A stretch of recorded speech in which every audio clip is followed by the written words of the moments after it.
After 8 years together, she announced her wedding, but I wasn't the groom. The woman I had loved for 8 years proposed to another man on my birthday.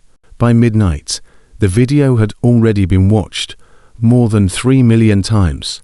Claire Bennett stood in the center of her company's ballroom beneath a ceiling of crystal lights. She wore the silver dress I had bought for our anniversary and the sapphire bracelet my mother had given her last Christmas. Then she dropped to one knee in front of Julian Vorse. The room erupted with applause. Julian covered his mouth as though he had never expected it. Claire smiled through tears, opened a velvet ring box, and asked him to marry her. He said yes. Everyone cheered. I watched the entire video alone in my apartment, sitting beside a birthday cake with 30 unlit candles.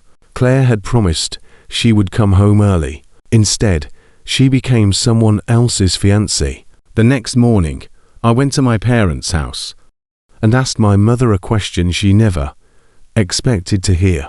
Does the Hale family's marriage offer still stand? The teacup in her hand trembled. Ethan, why are you asking me that now? She had obviously seen the video. Everyone had. My parents had spent years watching me build my entire future around Claire. They knew I had already bought a ring. They knew I had commissioned a wedding suit. They knew I had chosen the restaurant where I planned to propose. They also knew that 6 months earlier, Victoria Holly's family had approached ours with an unusual offer. The Hales and the Coles had been business allies 4 generations.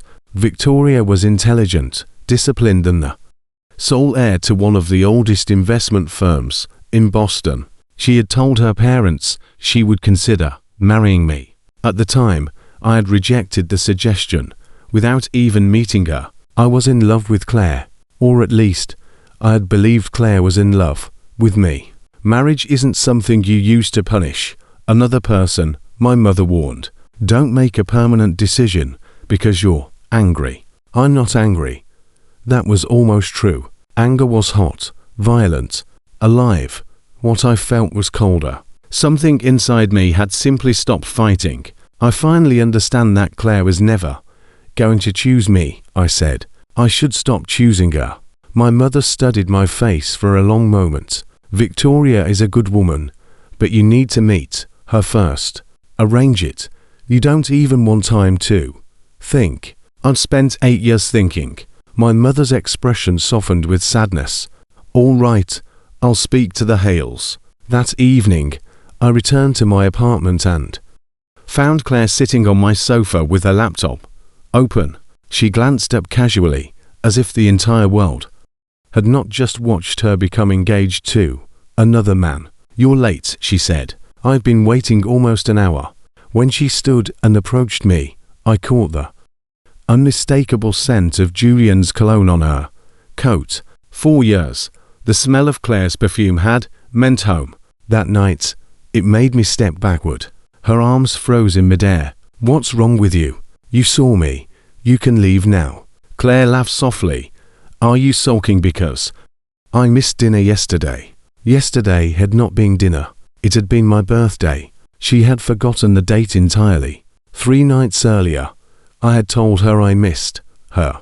I had asked whether we could spend one evening together without Julian calling, without work interrupting, and without her staring at her phone. She had kissed my cheek and promised she would clear her schedule. Instead, she had cleared it to propose to him. I made time for you tonight, she continued. Isn't that what you wanted?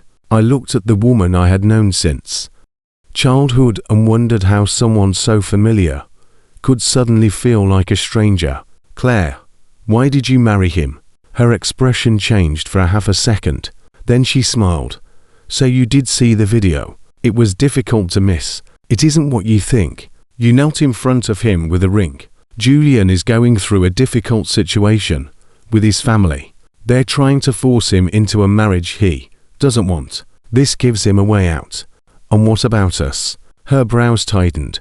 Don't make this about you. I almost laughed. She had proposed to another man on my birthday. Yet somehow I was selfish for asking what it meant for our relationship. It's only paperwork, she said. Julian and I have already discussed it. Once his family backs off, we'll quietly end the marriage. How long? A year. Maybe less. And you expect me to wait? Claire looked genuinely surprised. Of course. That one word destroyed whatever remained between us. Of course I would wait. Of course I would forgive her. Of course I would remain exactly where she had left me. She believed my love was not a choice. She believed it was a permanent service she could pause and resume whenever she pleased. The night before, after seeing the proposal video, I had driven to her office hoping there had been some terrible misunderstanding. Before I reached the ballroom, I heard Claire speaking with one of her friends in the corridor. What about Ethan? The woman had asked. Claire had laughed. He'll be hurt for a while, but he'll get over it. You're marrying another man. Ethan has loved me his entire life. Where would he go? What happens when Julian's problem is solved? I'll divorce Julian and go back to Ethan. He'll still be there.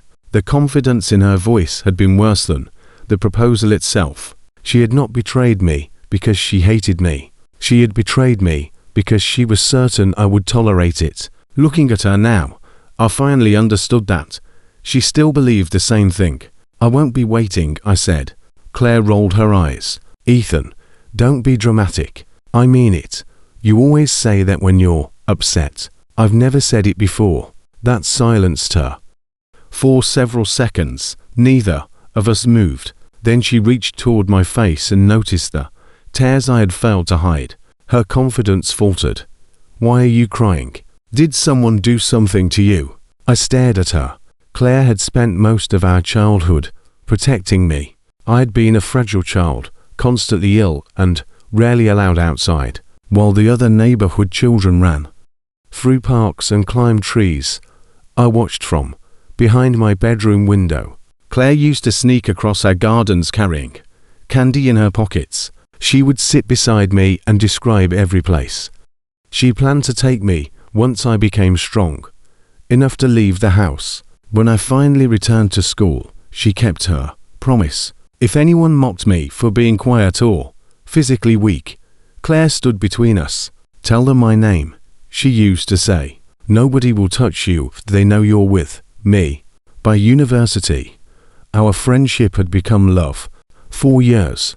She made me feel safe. Then Julian appeared. He was charismatic, clever, and impossibly confident. He and Claire studied the same field, shared the same ambitions and understood each other's jokes before anyone else did.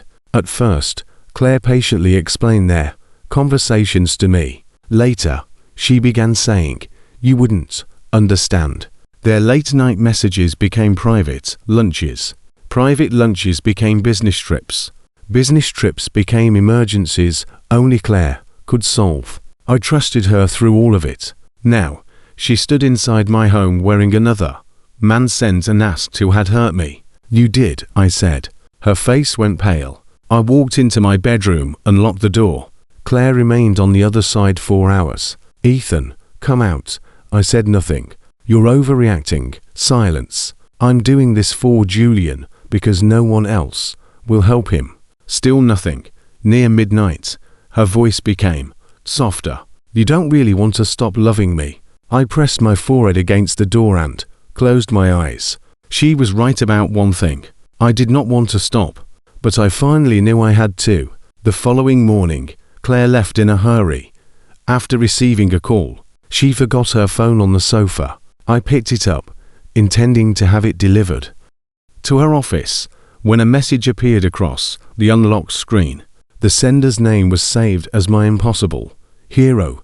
A photograph showed Julian sitting in a private hospital room, smiling weakly at the camera. The message read, "Drive carefully. I'll be waiting for you." That was why Claire had run out before breakfast. I sent the phone to her office through a courier and went to work. My father had placed me in an entry-level role at Coal Industries after graduation. He wanted me to earn my position rather than inherit it. After years of work, I had become a regional director. That morning, my assistant brought me a Partnership contract involving Bennett Global, Claire's family company. We're ready for your signature, she said. I reviewed the numbers. The deal favored Bennett Global so heavily that it barely benefited our company. Why was this approved? My assistant hesitated. You previously instructed us to prioritize Bennett Global whenever the financial difference wasn't significant. I remembered. I had assumed our families would eventually become one. I had quietly sent millions in opportunities toward Claire's company because I believed her future was my future. Not anymore, I said. I placed the contract on my desk, reopened negotiations, and select the strongest offer. From now on, personal relationships do not influence company decisions. My assistant looked surprised but nodded. That evening, I stopped at a newly opened restaurant near the office. Claire and Julian were already seated inside. Julian smiled when he saw me. Ethan, what a coincidence. Claire immediately asked a waiter to add another chair. I was going to call you, she said. Sit with us. The table was covered with bland dishes. Claire and I had always loved spicy food. She used to joke that a meal without chili had no soul. Now she ate plain soup without complaint. Julian had recently been told to avoid spicy food, so Claire had changed every dish for him. He noticed me looking. Would you like me to order something else for you? He asked.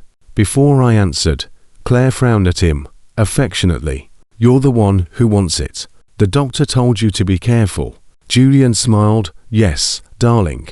The word was deliberate. Claire excused herself to answer a business call. The moment she was gone, Julian's friendly expression disappeared. You're more shameless than I expected, he said. I lifted my glass. Excuse me, you watched Claire propose to me. Yet you're still hanging around. Have some dignity. You accepted a proposal from a woman who had been in a relationship for 8 years. I'm not sure you're qualified to lecture anyone about dignity. His jaw tightened. She chose me. Then why are you so afraid I'll take her back? Before he could answer, the fire alarm screamed. Smoke rolled from the kitchen doorway. Waiters began directing everyone toward the exits, but panic spread faster than the instructions. I stood. Someone pushed past me and knocked my chair sideways. Then Claire rushed back into the dining room. For one foolish second, I thought she had returned for me. She ran straight past me. Julian. She seized his hand and pulled him toward the exit without looking back. I followed the crowd outside. The fire was quickly contained, but the guests remained on the pavement while emergency crews checked the building. Claire wrapped both arms around Julian. Are you hurt? I'm fine. Are you sure? Let me see your hands. Only after examining him did she remember I existed. Her eyes found mine across the street. Ethan, I waited. I panicked, she said. I didn't mean to leave you. I know. Relief crossed her face because I was not shouting. She mistook my silence for forgiveness. In reality, something had finally become clear. Claire Bennett, the girl who once promised to protect me from the entire world, had left me inside a burning building without even checking whether I was behind her. I can drive you home, she offered. No. Julian looks frightened. Take care of your husband. I walked away before she could see how much those words hurt. During the following week, I stopped answering Claire's calls. I met Victoria Hale twice. Our first meeting lasted 20 minutes in a private library. Victoria was striking, but not in Claire's warm, dazzling way. She possessed a colder kind of beauty, precise, elegant and almost intimidating. She placed a folder on the table between us. This contains the legal protections you requested, she said. Your assets remain yours. Mine remain mine. Either of us may leave if the marriage becomes intolerable. You've prepared for everything. I dislike unpleasant surprises. Why me? Something flickered behind her calm expression. Because I know enough about you to believe you're decent. That isn't a romantic reason. No, she said quietly. But it's an honest one. At our second meeting, Victoria asked whether I still loved Claire. I could have lied. Instead, I said, part of me probably does. Victoria nodded. Then don't promise to love me immediately. Promise only that you won't deceive me. I can promise that. Good. Honesty is a better beginning than passion. Our wedding was scheduled for the same day as Claire's. 2 days before the ceremony, I collected the custom suit I had once ordered for my proposal to Claire. The designer had altered it for my wedding. Julian entered the boutique while I was examining it. His eyes fell on the garment bag. You bought a wedding suit? Yes. His smile turned mocking. Planning to appear at my wedding and make some pathetic speech. I have somewhere else to be. He grabbed the garment bag before I could stop him. Give it back. Instead, he pulled the suit out and tore one of the sleeves. Then he seized a pair of tailoring scissors and cut through the fabric. You won't ruin my wedding, he said. When I tried to take the scissors away, the blade grazed my palm. Julian stared at the blood. Then his expression changed. He dragged the edge of the scissors lightly across his own sleeve and skin, dropped to the floor and began calling for help. Claire rushed into the boutique seconds later. She saw Julian on the floor, the destroyed suit, and the scissors near my hand. Her eyes filled with fury. What did you do? Julian clung to her arm. Don't blame Ethan. He was upset. I shouldn't have provoked him. The performance was almost impressive. Claire looked at me with disgust. When did you become this cruel? There was a security camera directly above us. All she had to do was look at the footage. All she had to do was ask me one question. She did neither. If Julian has been seriously hurt, she said, I will never forgive you. I looked at the torn suit on the floor. Then I looked at the woman I had loved for 8 years. You don't have to worry, I said. After today, I will never ask you to forgive me for anything. The designer offered to show Claire the recording. I stopped him. There was nothing left to explain. On the morning of my wedding, Victoria sent a new suit to my room. Inside the box was a note. You are not defined by what someone destroyed. We married in a historic chapel overlooking the harbor. As Victoria walked toward me, the winter light caught the diamonds in her hair. I had expected to feel trapped. Instead, I felt strangely calm. When she reached me, she noticed the tension in my hands and whispered, You can still leave, so can you. I'm not going anywhere. Neither did I across the city. Claire arrived at her own wedding expecting me to appear. She had doubled security around the hotel. Do not let Ethan Cole inside, she ordered. He may try to interrupt the ceremony. One of the guards looked confused. Mr. Cole won't be coming. How do you know? He's getting married at the Hale Chapel. Claire's bouquet fell from her hands. What did you say? He married Victoria Hale about 20 minutes ago. Claire stood motionless while the musicians continued playing.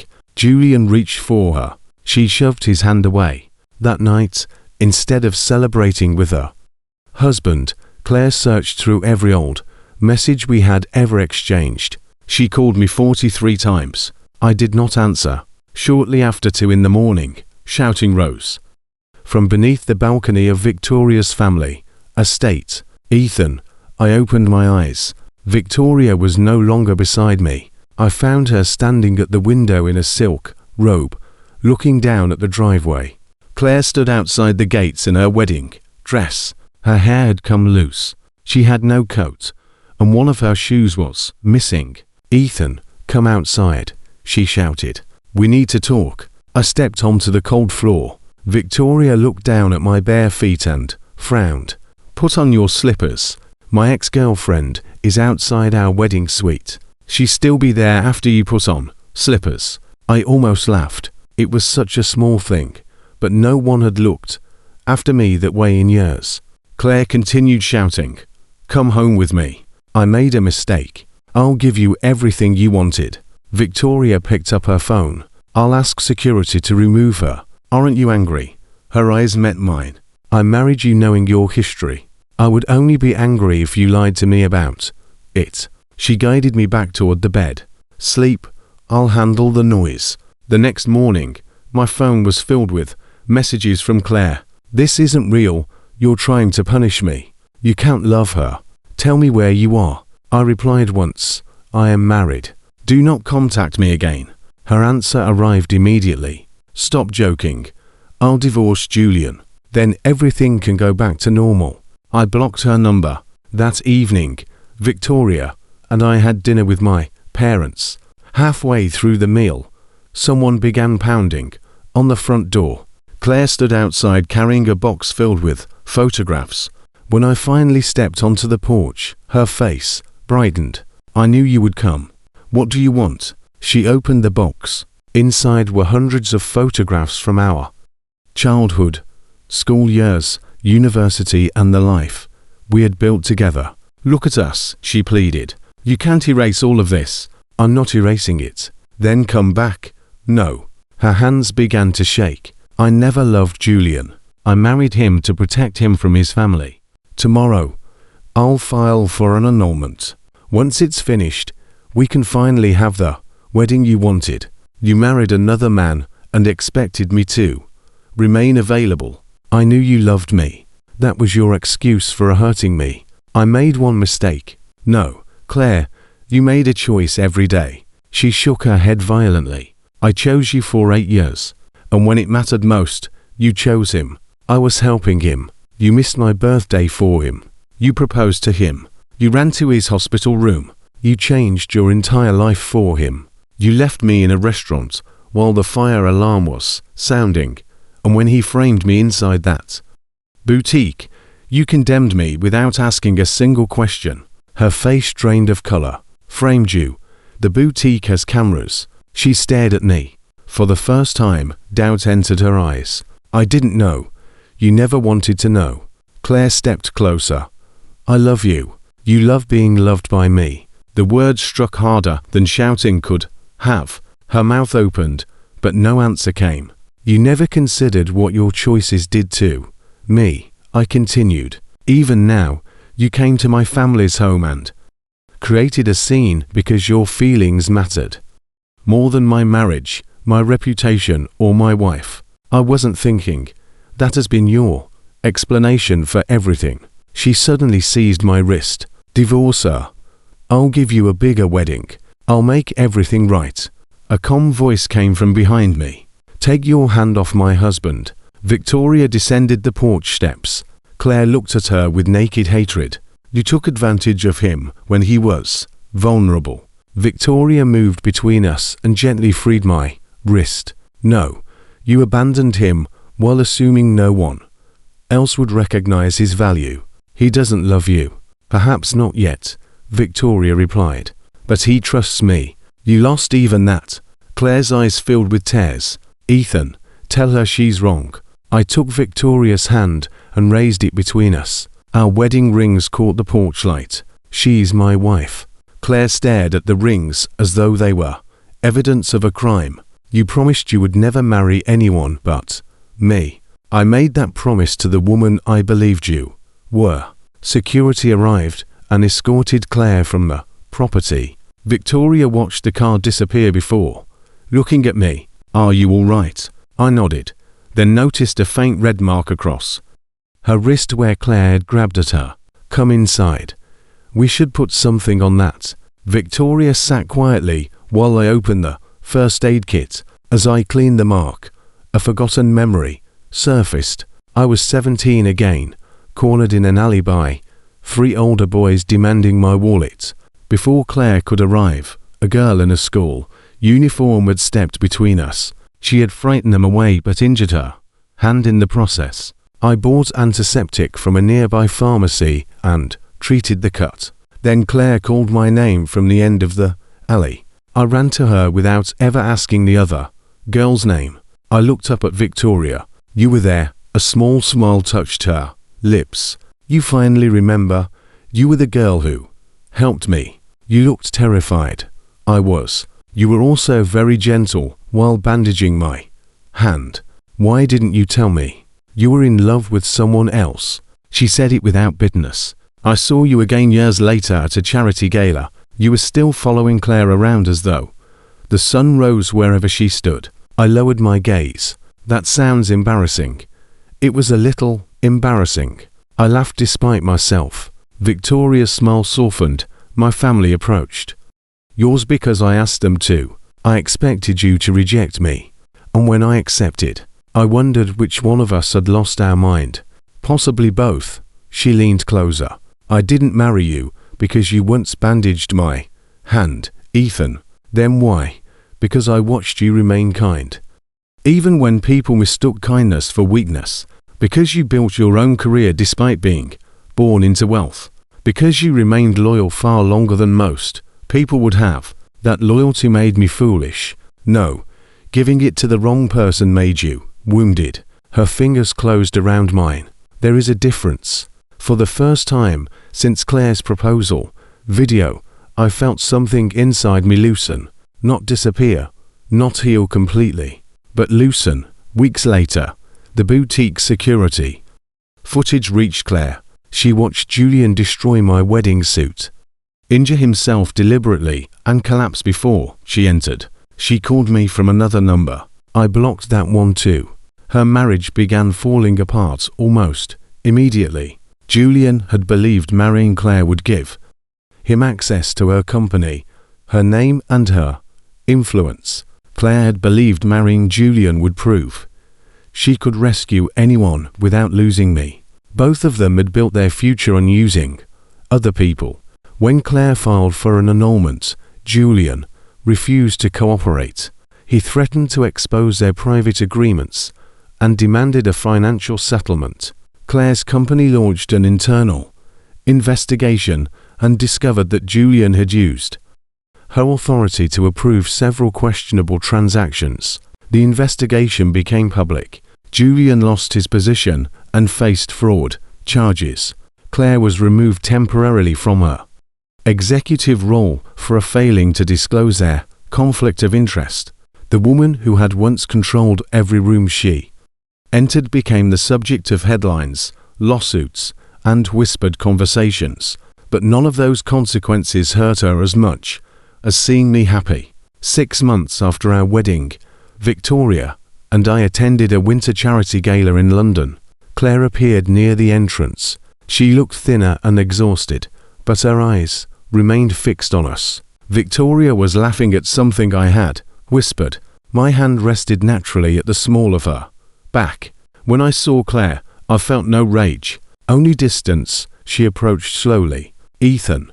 Victoria looked at me, silently giving me the choice. I turned to Claire. I heard you're leaving Boston. I accepted a position in Paris. I hope it goes well. She swallowed. Is that all? What else should there be? Her eyes glistened.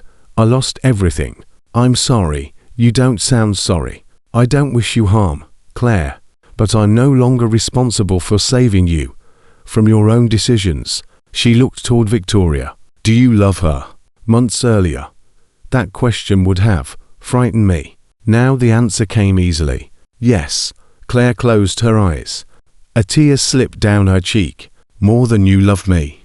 Differently. That isn't an answer. It's the only one you need. I took Victoria's hand and walked away. Claire did not follow. Our delayed honeymoon began the following morning. As the plane climbed above the clouds, Victoria rested her head on my shoulder. I turned our joined hands beneath the light and traced the edge of her wedding ring. Do you ever regret marrying me so quickly? I asked. Sometimes. I looked at her in surprise. She smiled. Usually when you steal the blankets. That's serious. Extremely. I laughed and kissed her forehead. Outside the window, the winter clouds opened into endless sunlight. For 8 years, I had believed love meant waiting. Waiting for Claire to call. Waiting for her to choose me. Waiting for her to become the person she had once been. Victoria taught me something different. Love was not the person who expected you to remain after every betrayal. Love was the person who noticed you were standing barefoot on a cold floor and brought you your slippers. I had spent years believing Claire was my entire future. In the end, losing her was not the end of my life. It was the moment my life finally began.